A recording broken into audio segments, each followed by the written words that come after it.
This is a story called Drunk on a Train, from the Stories of the Heart, Stories of the Spirit, by Christina Feldman and Jack Cornfield.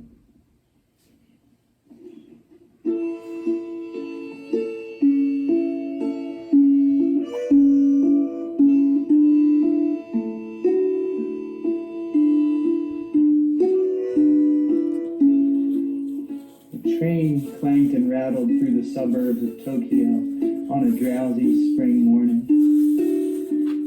Our car was comparatively empty, a few housewives with their kids in tow, some old folks going shopping. I gazed absently at the drab houses and dusty hedgerows.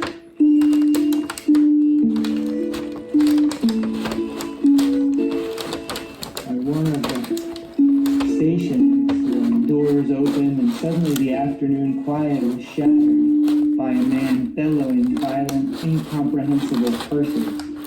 The man staggered into our car. He wore laborer's clothing, and he was big, drunk, and dirty.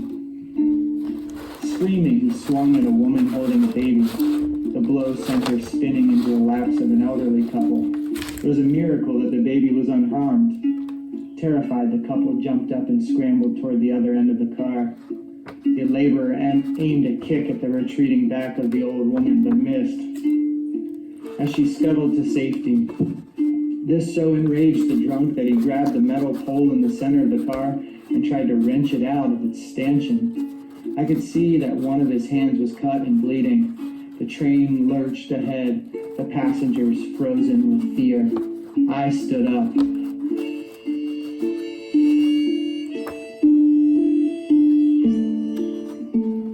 I was then some 20 years ago and in pretty good shape. I've been putting in a solid 8 hours of Aikido training nearly every day for the past 3 years. I like to throw and grapple. I thought I was tough. Trouble was my martial arts skill was untested in actual combat. As students of Aikido, we were not allowed to fight. Aikido, my teacher had said again and again, is the art of reconciliation. Whoever has the mind to fight has broken his connection with the universe. If you try to dominate people, you are already defeated. We study how to resolve conflict, not how to start it. I listened to his words. I tried hard. I even went so far to cross the street to avoid the pinball punks who lounged around the train stations. My forbearance exalted me. I felt both tough and holy. In my heart, however, I wanted an absolutely legitimate opportunity whereby I might save the innocent by destroying the guilty.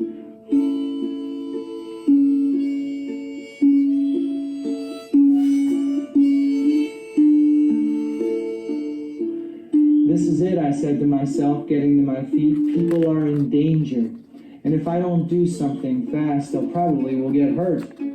Seeing me stand up, the drunk recognized a chance to focus his rage. He roared, "A foreigner!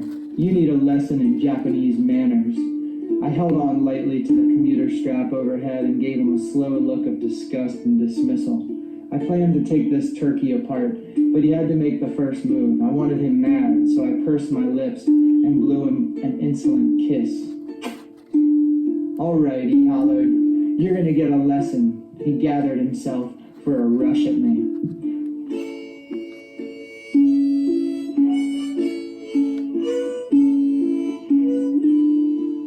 A split second before he could move, somebody shouted, "Hey!" It was ear-splitting. I remember the strangely joyous, lilting quality, as though you and a friend had been searching diligently for something and he had suddenly stumbled upon it. "Hey!" I wheeled to my left, the drunk spun to his right, and we both stared down at a little old Japanese man. He must have been well into his 70s, this tiny gentleman sitting there immaculate in his kimono. He took no notice of me, but beamed delightedly at the laborer as though he had a most important, most welcome secret to share. "Come here," the old man said, in an easy vernacular, beckoning to the drunk. "Come here and talk with me." He waved his hand lightly.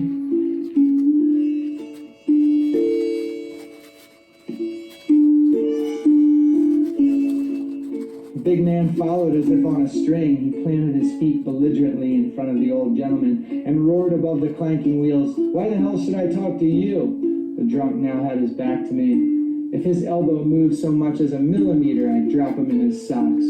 The old man continued to beam at the laborer. "What you been drinking?" he asked, eyes sparkling with interest.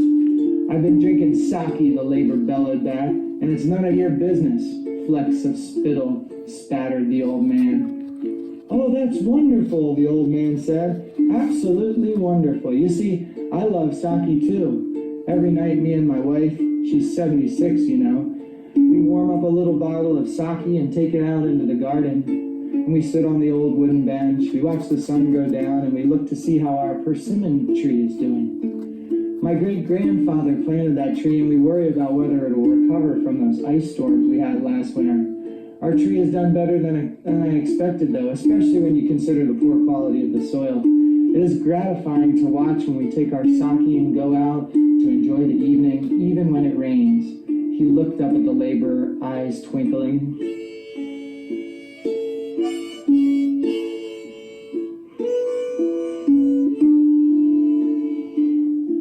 As he struggled to follow the old man's conversation, the drunk's face began to soften.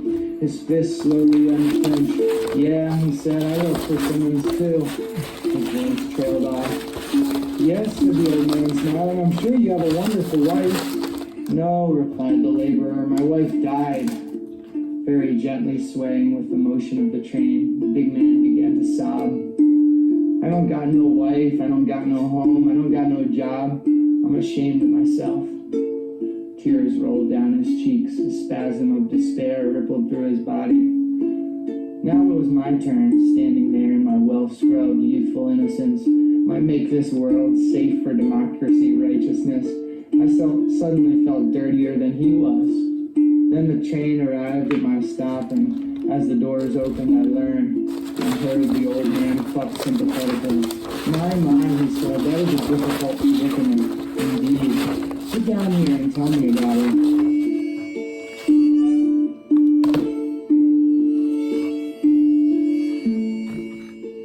Turned my head.